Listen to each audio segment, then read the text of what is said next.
nous avons assisté avec vous des projets qui ont des impacts sur nos populations, mais nous avons d'autres projets qui bientôt vont connaître le jour dont on n'a pas parlé. Nous avons demandé aux femmes de nous donner des listes de personnes et je crois que nous avons près de 400 femmes qui vont être bénéficiaires des fonds sociaux.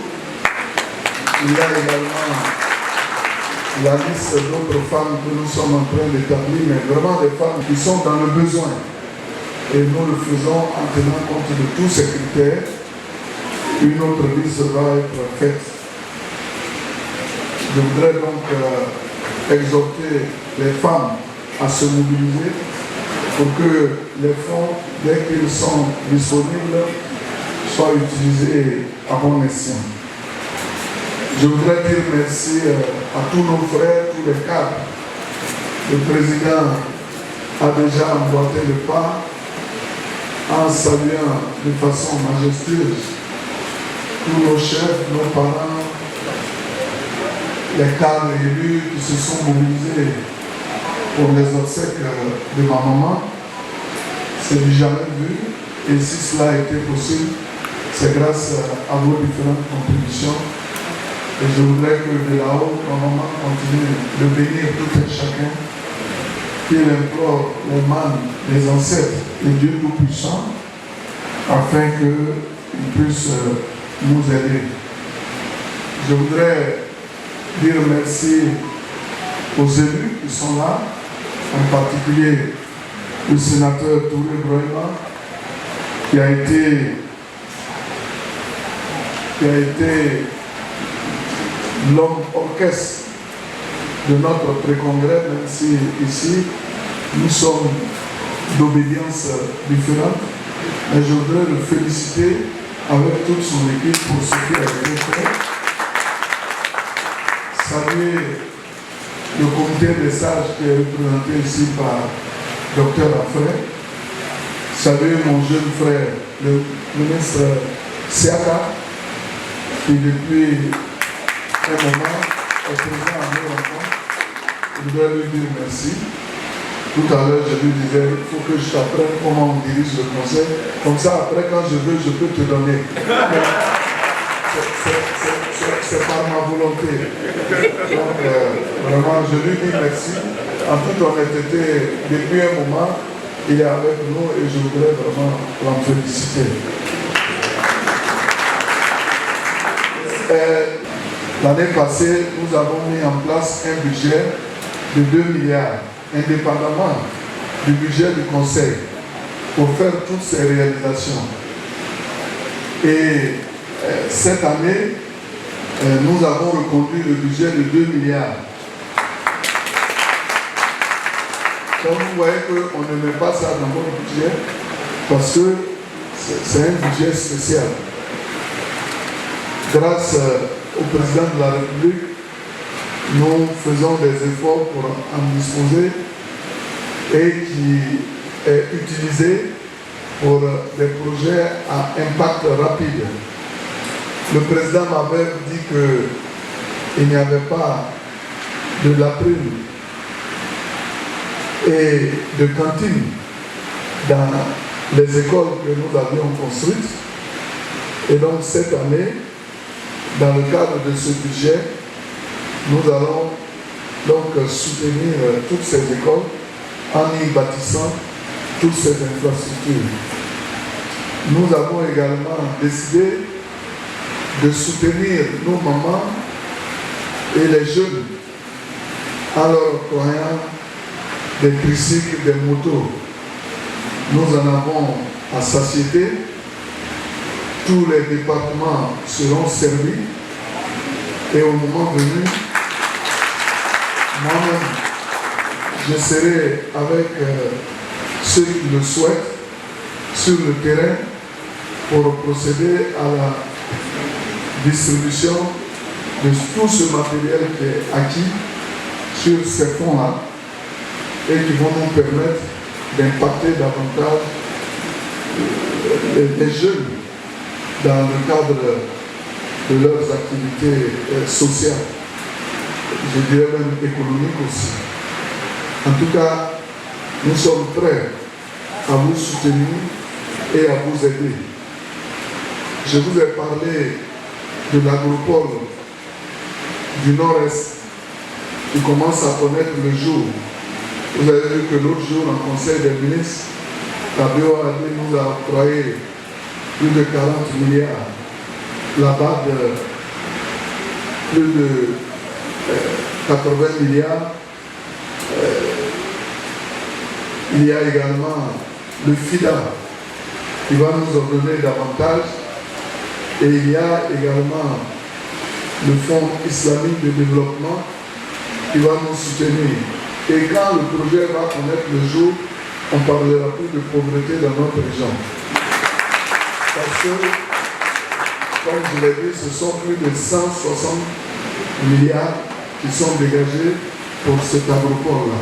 C'est déjà acté et on ne peut plus revenir en arrière. Il y a également d'autres projets. Il y a la chaîne des valeurs agricoles, chaîne des valeurs, comment on appelle ça, du vivrier, avec la Banque mondiale, 135 milliards, mais il y a beaucoup de gens de notre région qui en sont bénéficiaires. Et nous sommes en train également de construire des zones de stockage de produits pour permettre que tout ce que nous avons comme produit ici puisse être stocké et que les acheteurs puissent venir les prendre au niveau des sites qui ont été dédiés. Donc nous travaillons à faire en sorte que nos parents soient bénéficiaires de tous les projets dont nous disposons. Vous avez oublié aussi de parler des kits agricoles que nous avons distribués à tous ceux qui ont voulu faire le riz, le maïs, le manioc. Et depuis un moment, mon directeur régional est sur le terrain aujourd'hui même, il est à Taoui, en train de distribuer des semences, des engrais et autres pour que nos parents puissent produire davantage, parce qu'en réalité, c'est l'agriculture qui est le pilier de notre développement. Et tout le monde doit s'adonner à l'agriculture, parce que même quand vous produisez que vous ne pouvez pas vendre, vous avez la possibilité d'aller consommer ce que vous avez produit. Et Dieu a fait qu'aujourd'hui, cette agriculture est entre les mains d'un des vôtres. Je ne focalise pas mes actions au niveau de ma région, parce que vous me voyez partout en train de faire des distributions, en train de travailler. Le président de la République nous a exhortés à ça. Vous avez vu aussi que nous avons bâti une usine de transformation de cacao, du jamais vu, même en Afrique de l'Ouest, je dirais même en Afrique. C'est unique. Parce que le président veut que nous développions des chaînes de valeur, que les produits soient transformés au niveau local. Et nous avons acquis du matériel également pour la transformation de certains de nos produits. Et donc ces équipements vont vous être distribués. Et très bientôt, lorsque je ferai mes tournées, nous allons le faire. Indépendamment de ce que nous faisons, il y a le conseil Café Cacao. C'est vrai qu'on n'a plus tellement de cacao ici, mais qui fait des écoles. Tout à l'heure, j'ai fait la liste, les villages comme Kitueri et autres. La prochaine fois, je vais vous donner la liste des écoles et des centres de santé que, sur ma demande, le conseil Café Cacao a construit. Il y a le conseil Coton Anaka qui également m'a demandé de recenser des localités. Et j'ai recensé des localités productrices de noix de cajou. Et nous allons construire donc des écoles, des centres de santé. Nous avons des ambulances que nous allons distribuer. Et très bientôt, vous allez nous sentir sur le terrain. Au niveau du café cacao aussi, c'est la même chose. Donc, chers parents, soyez rassurés. Souvent, même moi, je fais des pépinières de caféiers, parce qu'aujourd'hui, le kilogramme de café, c'est 1500 francs le kilogramme de café. Cela, de 950, on est passé à 1500.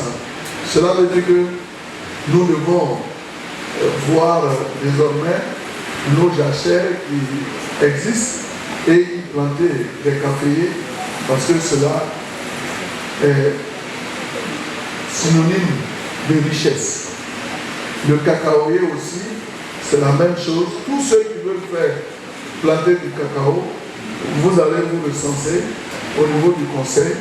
Je vous enverrai donc les caboches qui produisent des plants sélectionnés, des plants à haut rendement et qui résistent à toutes sortes de climats.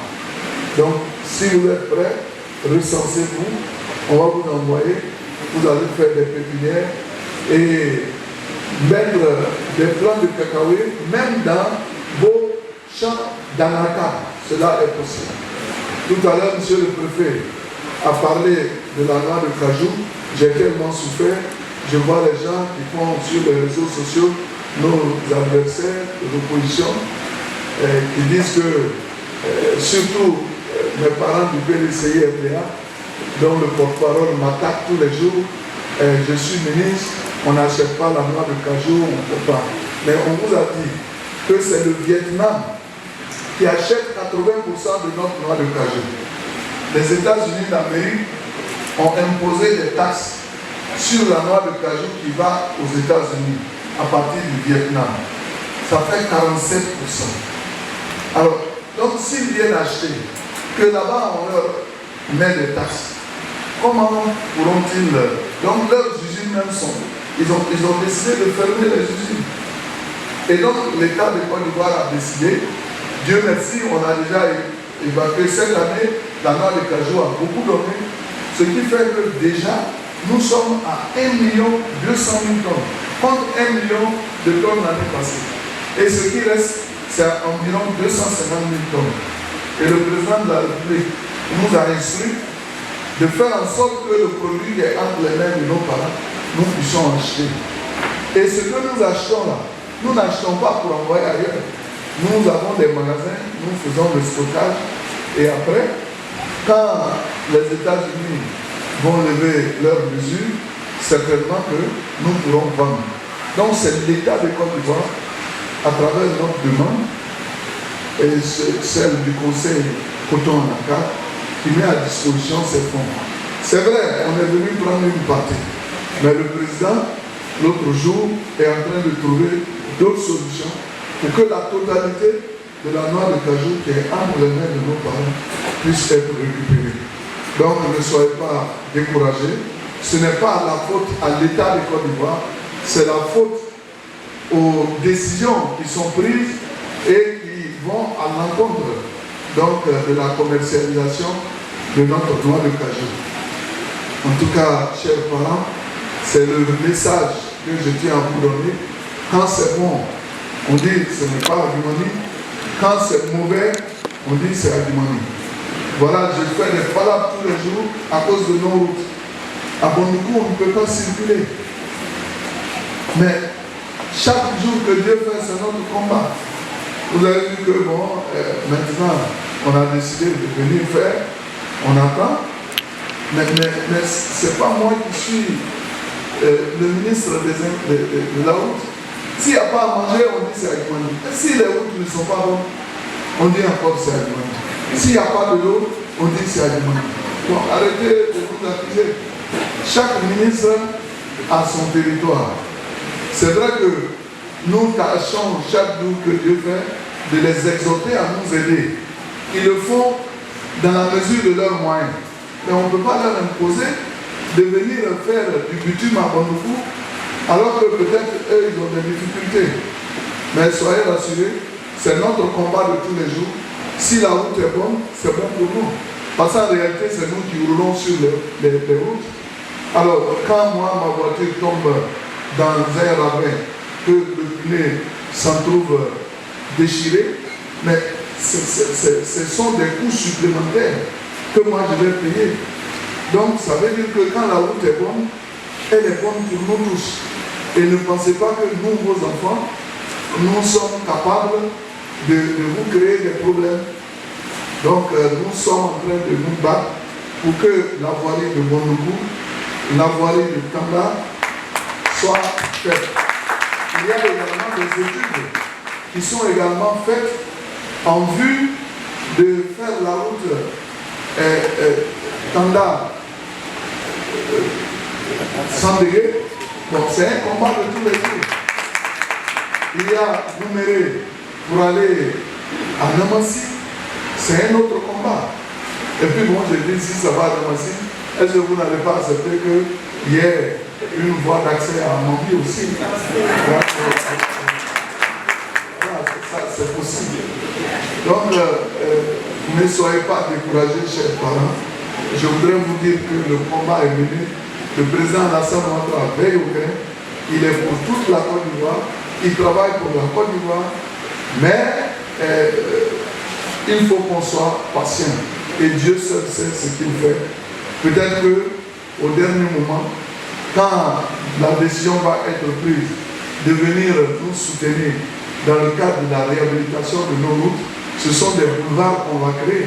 Pourquoi pas? Priez pour ça. Priez pour ça. Et comme pour terminer, le président a parlé donc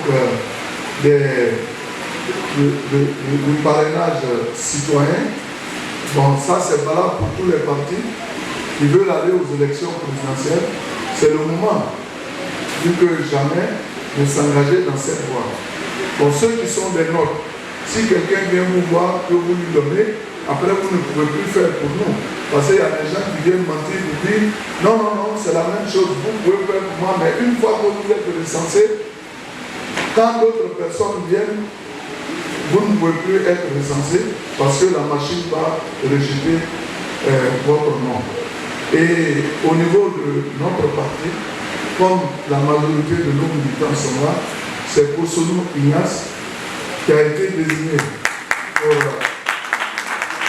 pour assurer donc, ce parrainage, qui va travailler avec tous les élus et cadres, y compris moi-même, afin que nous puissions mobiliser nos gens, qu'ils donnent leur parrainage à nous, notre candidat qui est déjà désigné par notre pré-congrès et notre congrès, et qui n'est autre que le président Alassane Ouattara.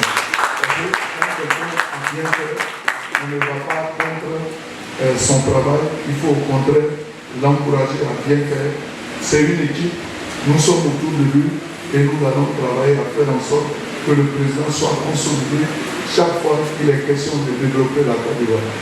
Je voudrais également profiter de votre présence pour saluer M. le maire qui, de façon courageuse, a décidé désormais de rallier le RHDP. Dans tous les cas, il n'y était pas loin parce que son cœur battait pour le RHDP, mais son cœur aussi battait pour la mairie. Il s'est trouvé qu'il a dit, bon, comme mon cœur bat pour la mairie, je préfère être indépendant et puis gagner que d'être peut-être dans un parti et puis perdre. Bon, Dieu merci, ça lui a réussi, il a été gentil, sans rien demander, il a décidé d'être avec nous. Donc désormais, quand vous le voyez, considérez-le comme l'un de vôtres et puis aidez-le. Aidez-le, aidez-le.